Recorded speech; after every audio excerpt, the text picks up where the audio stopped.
Bonjour, bienvenue chers auditeurs dans cet épisode 3 où je poursuis donc la lecture de ce livre ancien, La Voix du Chevalier, écrit par Nicolas Benoît qui était un officier de la marine en 1911.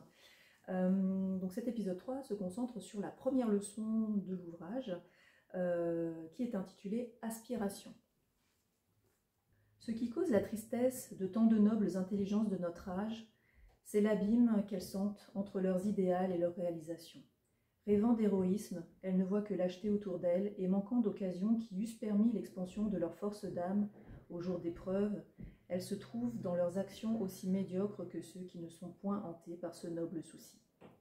Ambitieuses, elles ne trouvent qu'obstacles autour d'elles. Rêvant d'amour sublime, elles n'aperçoivent qu'égoïsme. Ivres de liberté, d'expansion et de sincérité, elles ne sont entourées que de chaînes, de conventions, asservissantes, de préjugés enracinés en elles ou chez les autres. Après avoir espéré les bonheurs suprêmes dans leurs années brillantes de jeunesse, elles se courbent sous ce qui leur semble une fatalité de la nature et traînent ainsi une existence sans joie véritable qui n'est supportable que parce que la voix de l'âme s'est tue, étouffée par les clameurs bruyantes de la chair à satisfaire, ses besoins du moment à apaiser. Mais est-ce vivre cela? Non, frère, mon ami.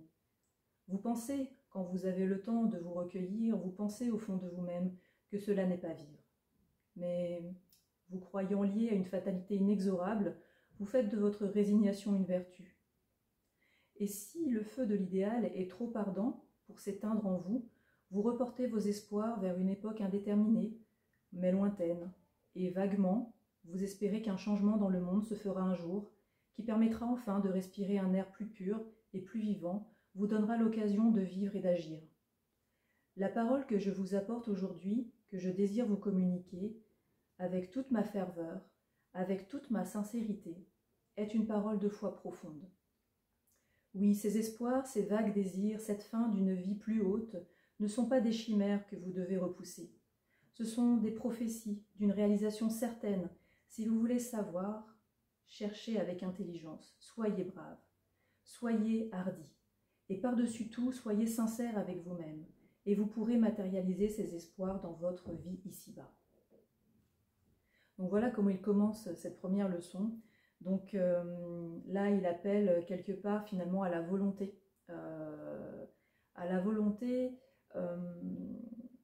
Et aussi donc à la volonté personnelle, bien sûr, hein, de dépasser finalement le train-train quotidien ou les choses un peu matérielles.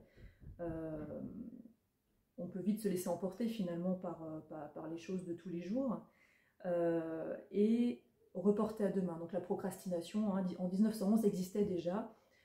Et donc reporter à demain en espérant des jours meilleurs finalement, et peut-être se disant que la responsabilité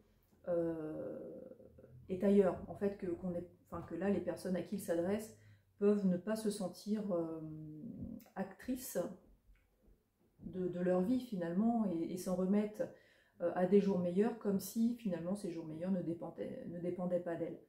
Donc c'est assez intéressant de retrouver cette notion de procrastination finalement, et puis là on voit son envie à cet auteur de faire bouger finalement les lignes, de faire en sorte que ses lecteurs prennent leur vie en main, agissent finalement consciemment, peut-être un peu plus consciemment, avec plus de vigueur dans leur vie pour voir advenir quelque chose peut-être d'un peu plus grand ou de plus vertueux en tout cas.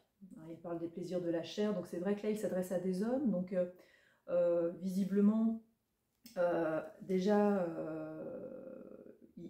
il répand cette image, voilà, de les clameurs bruyantes de la chair à satisfaire. Donc c'est un homme donc c'est un officier de marine hein, qui écrit ça. On est dans l'armée, donc des gens qui se retrouvent souvent entre hommes, probablement avec quelques frustrations à satisfaire. Donc j'imagine que c'est un peu en référence à ça. Donc voilà un petit peu pour la réflexion et ce que je peux en dire, enfin ce que ça m'inspire, en tout cas cette première partie. Il poursuit sur le bonheur. Le bonheur, avec un point d'exclamation.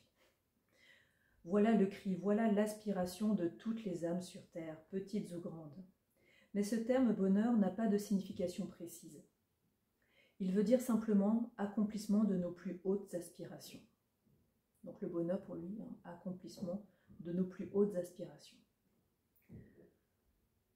Pour l'être peu développé, le bonheur semble résider dans la satisfaction des désirs et besoins tout matériels. Pour un homme plus avancé, ce sera peut-être le sacrifice de joies inférieures en vue d'atteindre des satisfactions plus hautes. Mais le bonheur qui ne périt pas, celui qui n'est accessible qu'aux âmes déjà supérieures, ne s'obtient pas par l'acquisition de telle ou telle chose. Ce bonheur que seules les grandes âmes peuvent connaître s'appelle maîtrise. Il est en nous comme le royaume des cieux. Vous commencerez à percevoir son existence et sa beauté quand vous serez devenu votre propre maître. Quand vous serez devenu une force consciente dans l'univers, comprenant, au moins en petite mesure, l'ordre sublime qui le gouverne et concourant à l'action de cette loi souveraine, comme si d'elle vous faisiez partie. Donc là, je m'interromps un peu pour commenter ça. Donc vous voyez, il ne fait pas référence à une religion donnée. La notion de maîtrise est en effet très connotée avec les cultures orientales. Donc en fait, cet homme a fait quasiment le tour du monde, a découvert d'autres cultures en Orient. Alors je n'ai pas le détail de savoir quel pays il a visité, quelle ville, ou s'il a rencontré des grands maîtres à penser. Je n'ai pas ce détail-là, mais on retrouve cette notion de maîtrise, ou celle qu'on retrouve dans les arts martiaux un peu, cette philosophie qui est diffusée dans ce type d'art, on retrouve cette notion ici. Donc c'est assez intéressant. Et donc il ne parle pas d'une religion en particulier, il ne parle même pas véritablement de Dieu, il parle de l'univers, d'un ordre finalement supérieur, qui est régi par les lois de l'univers. Et il parle finalement de la notion du grand tout, parce qu'il dit l'univers, donc avec cette loi souveraine dont le lecteur fait aussi partie. Donc on a ces notions-là qui transparaissent, et en 1911, je trouve ça assez notable. Alors je ne connais pas toute la littérature de l'époque, donc je ne sais pas dans quelle mesure ces notions étaient véhiculées. Peut-être que vous le savez à ce moment-là, n'hésitez pas à partager, je serais curieuse d'en savoir plus.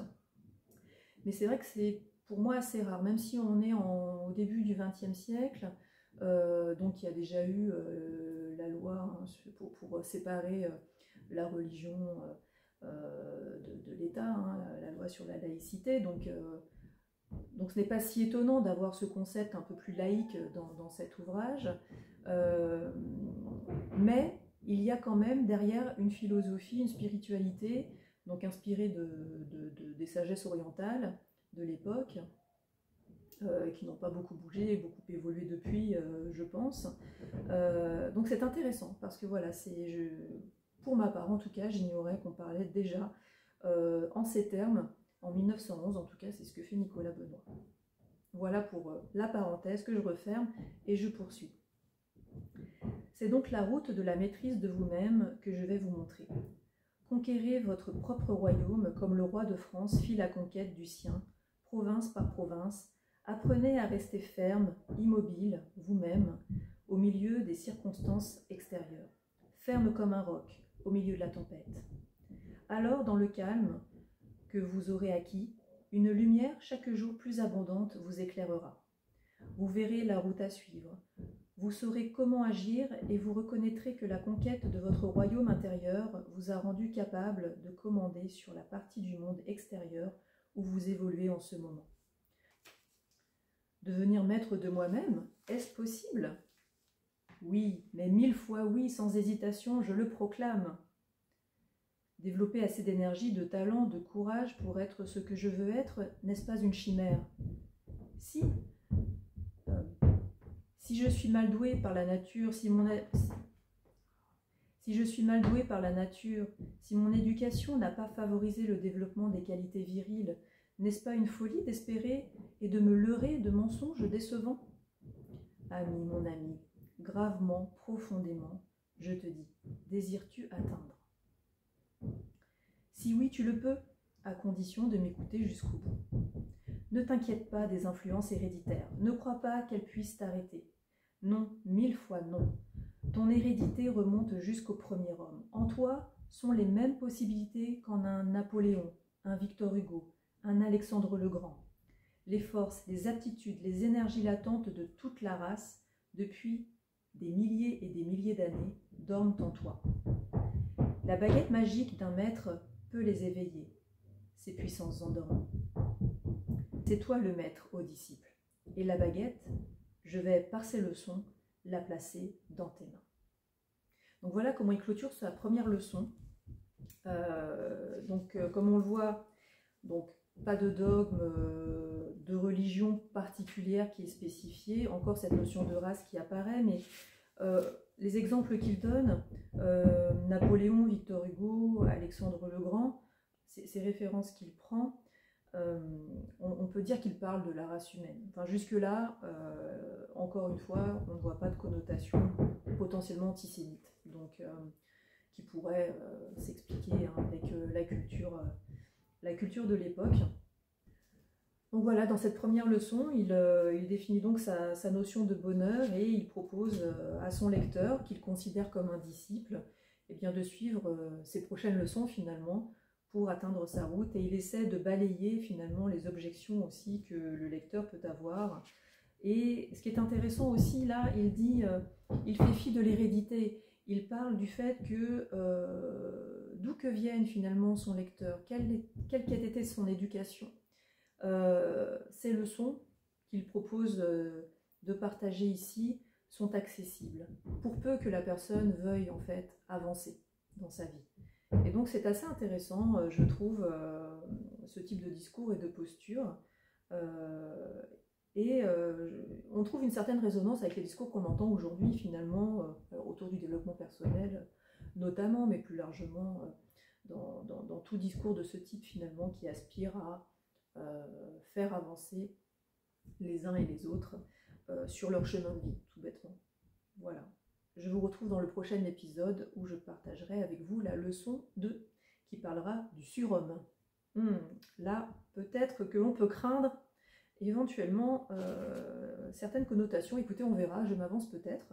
Mais en tout cas, si à ce moment-là, on n'entend pas d'antisémitisme et autres, on pourra déjà être un peu rassuré sur la suite de ce qui sera en tout cas divulgué, préconisé, sur ces leçons qu'il adviendra.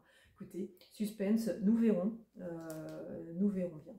Mais jusque-là, en tout cas, j'ai l'impression que quand il parle de race, il parle plutôt de race humaine, mais je préfère prendre des précautions n'ayant pas lu le reste de l'ouvrage. Je vais le découvrir avec vous, donc suspense. Mais écoutez, à très bientôt dans une prochaine vidéo sur un thème qui vous intéresse, donc soit le surhomme, soit un chapitre que je lirai peut-être plus tard et qui vous parlera davantage. Au revoir.